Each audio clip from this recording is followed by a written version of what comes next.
Have you seen the Walmart tiny home that's under $9,000 that has gone completely viral? If you haven't, this is the first look at it.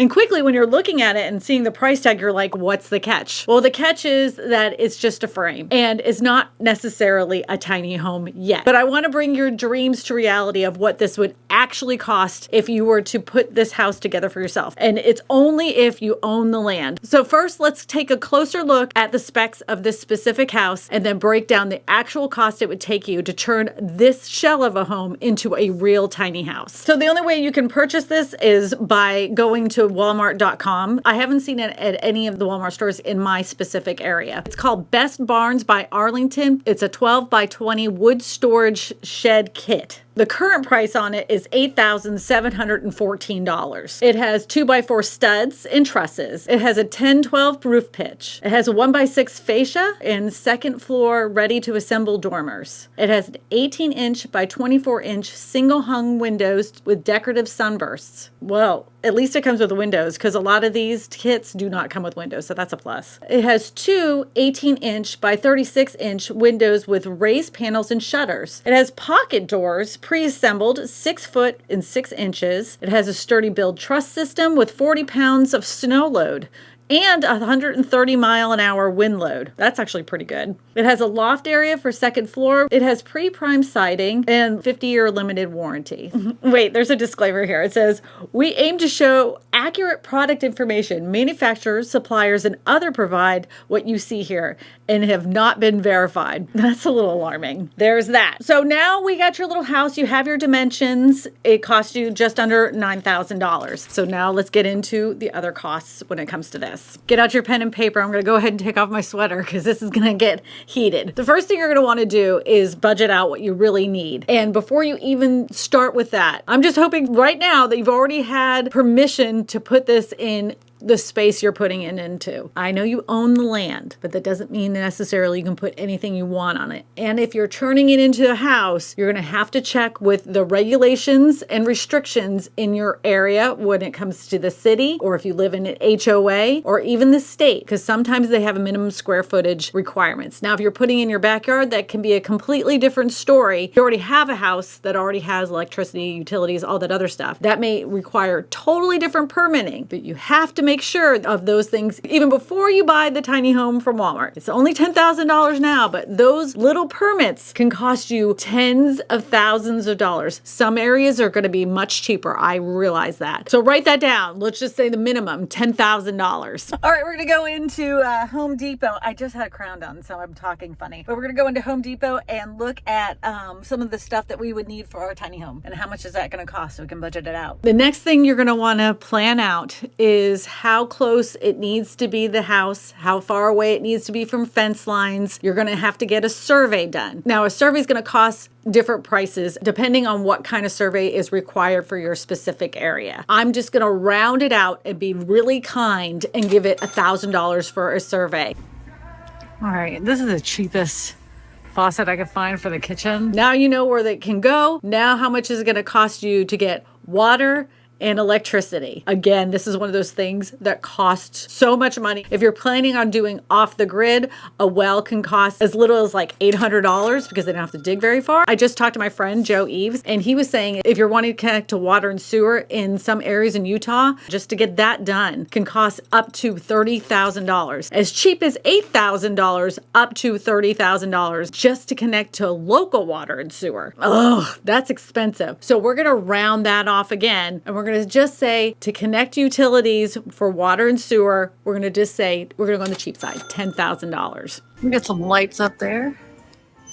Not that expensive. Just something like that in the bathroom. $21. You can add that to the list. Next, you're going to need electricity. Now, most areas are going to require that you connect to the grid. Even though you may not be using their electricity because you're going off the grid, they still may require you to have a pole out there and a meter, even though you never use it. So that can cost you too. Again, I'm going to round this off and we're just going to say $1,500 for that to happen. giving me a ceiling fan. Found this one for $149. We'll add that to the list. All right, you got your pole, you got your electricity, you got some water out there. The next thing you're going to want to do is pour a foundation. Now, you're probably going to need a foundation and you're going to need a driveway. You may want to decide if you're going to do this now. I strongly suggest if you're planning on doing something like this, go ahead and have your driveway poured at the same time as your foundation. Granted, it's two different types of concrete mixes, but it's going to make your project so much easier to have that driveway poured. Now, the cost of this, again, will vary. Since that pad is so incredibly small for this type of structure, if we're really expanding the budget, I know concrete has gone up in price, but we're going to be conservative and say about $3,000. Now, for your driveway, we all know how long is the driveway, how much you're going to need. So we'll just say it costs you another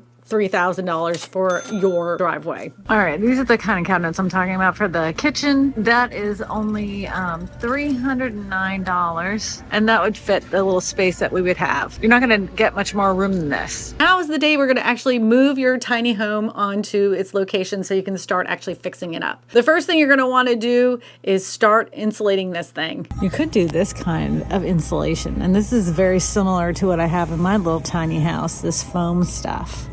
Not that expensive, easy to put up. And you're going to want to make sure that you've insulated it correctly. Now, I know a lot of people use the foam insulation, but remember how thick the walls are and put that into consideration. If you're unsure of how much insulation you're going to need for this specific tiny home, please work with somebody that's a professional at insulation. I'm not an expert, but I know that many people that have done it have done the spray foam insulation. There's other ways you can do it as well. I just know that that's what's worked for other people that I've worked with that have turned sheds into tiny homes. Now, this cost can cost you a lot. I'm just going to round it out on the high side, about $5,000 to have the whole entire thing insulated. It's a small space. That's your new toilet, $94 for a toilet. Add it. So your insulation's in, and that's when you're going to want to invite your plumber back in to start putting in all the pipes for all your kitchens and your bathrooms. And that's when you want to have your electrician out there and start putting in all the wiring that you're going to be required because you planned it out ahead of time. You know how much wiring you're going to need, and they can get started on that. This can take a little bit of time, but you want to have it done before you start putting up drywall. The next step is drywall. With the size of the space that you have, it's very small. Don't forget when you're putting up that drywall to cut holes for all the places that you're going to put like ceiling fans and stuff, because I've even made that mistake when I flipped a house before. I'm like, oh, we got it all up and I didn't cut the holes. So next is your flooring. Here we go. Get something like this. You don't like the color? There's even something a little less expensive that doesn't have as much like gradient to it. So this particular little home isn't going to take that much. This is going to depend on what kind of flooring you want and the quality of the flooring that you want. So the cost could be as little as, let's just say, $400, because you can get like very inexpensive flooring, but that can go all the way up. Don't forget those steps that go up to the loft though. You may want to upgrade those because they're just, it's just little cheap wood stairs. If it was me, I would want to get a nice little ladder that goes up there. You can find one of those on Amazon. Well, let's see how much that would cost. Oh, this isn't that bad. You can get this ladder right here. It's 12 feet sliding hardware rolling ladder. Add that to the budget. It's not that big of a deal. You're going to need countertops for those cabinets. So get something like this. It looks like stone. It's not that expensive. We're looking at $144. Now, I will tell you, you can get like remnant pieces at a granite store, and sometimes you can even get them cheaper than this because this is just laid over particle board. So look for those deals. The next part I would do is the little kitchen, and the cabinetry isn't going to cost you that much. You can probably get that at Home Depot for less than $400. So go ahead and add that to the budget.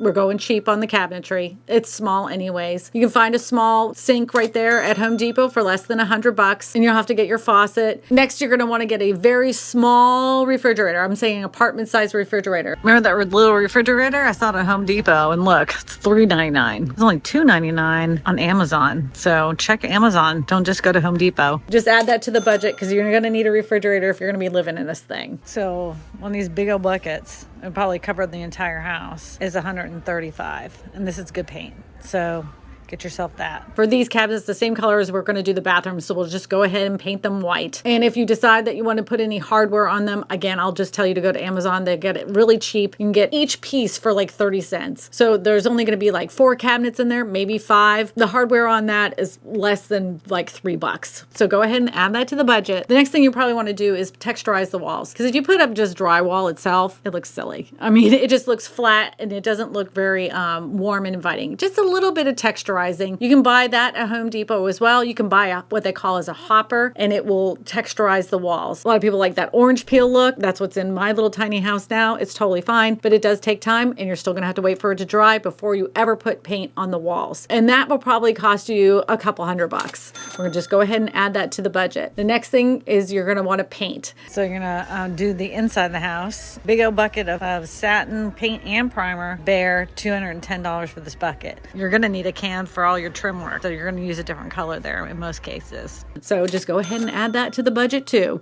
Let's go jump into the bathroom. Now we're in the bathroom, and you're gonna need a shower and a sink and a toilet. Looking for the shower, the cheapest one here. No, too big. Here we go, something like this. So it's already encased, $259. That may even be too big, but at least it gives us a roundabout for our budget. Note that if you're going to be doing this in a wet area, you use the correct kind of drywall for the bathrooms. And that is a little bit more, but we already put that in our budget. Now you're going to need faucets. All right, this is what you're going to want to do for your bathroom combination. Kind of pricey though, $259, but it comes with the sink, so it's all in one. It's not that bad. That's going to depend on what you want. We're going to say $300 for the faucets and the shower head. Our toilet costs less than $100. You can get a decent sized toilet. Just make sure it's really small, the smallest toilet you can possibly find. You know, when you buy a new toilet, in a lot of cases, they don't give you the toilet seats. You have to buy those separately. Cheapest one I found was $19.98, and I have to tell you, it's one of those squishy ones, you know? Like when you sit down, your butt doesn't get cold. Work with your plumber to find the right kind of sink that you need for that specific area that will work together with the toilet and the shower. That little bathroom is going to cost you at least $3,000 when you get done with it, at minimum. So pencil that in the budget. Now it's time to put in lighting, which is really easy. We can put these lights in. Ask someone in construction what they call these lights, or just take a close look and have a guess.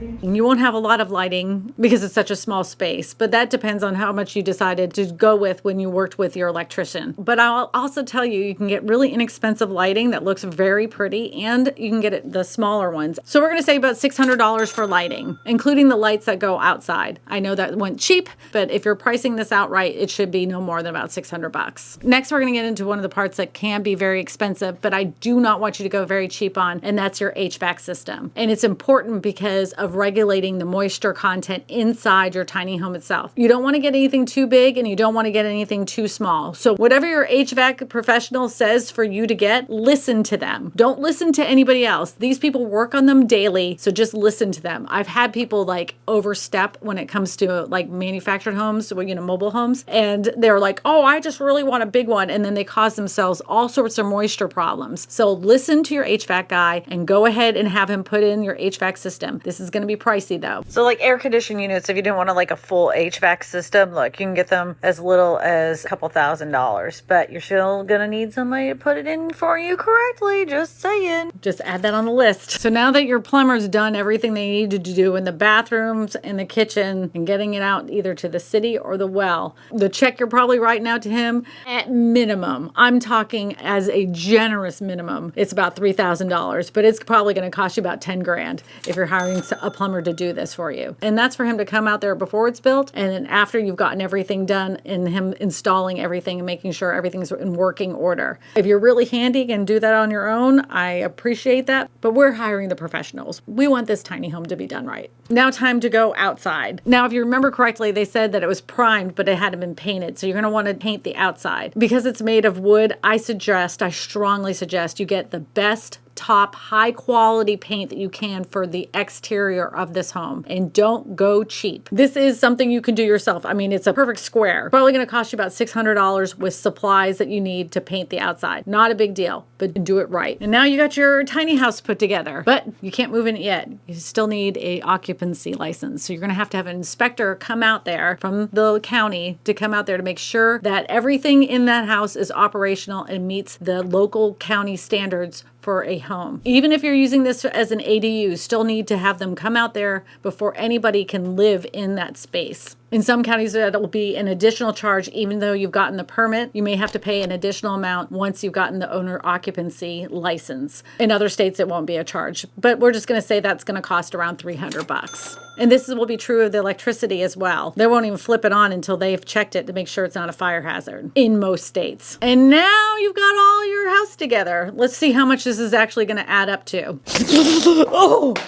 Yes, I forgot the hot water heater. They run around, I mean, as cheap as $77, but as much as about $300 to $400 on average. If you've been mathing all this time, you realize that this $8,700 tiny home isn't really as cheap as you probably initially thought. On the cheap end, you're going to be spending about $45,000. On the high end, you're going to be spending at least $150,000, especially if you live in a state with lots of regulations when it comes to converting sheds into tiny homes. Even this little workroom right here cost me $27,000. It does not have a kitchen. It does not have a bathroom. It is fully insulated and it does have electricity, but that's it. There's going to be other things that I forgot in this video. You're more than welcome to put them in the comment section below if I've missed anything, because I know that I missed a bunch of stuff. I'm not a home builder. And if you're wanting to know more information about these, I don't know what happened to the company.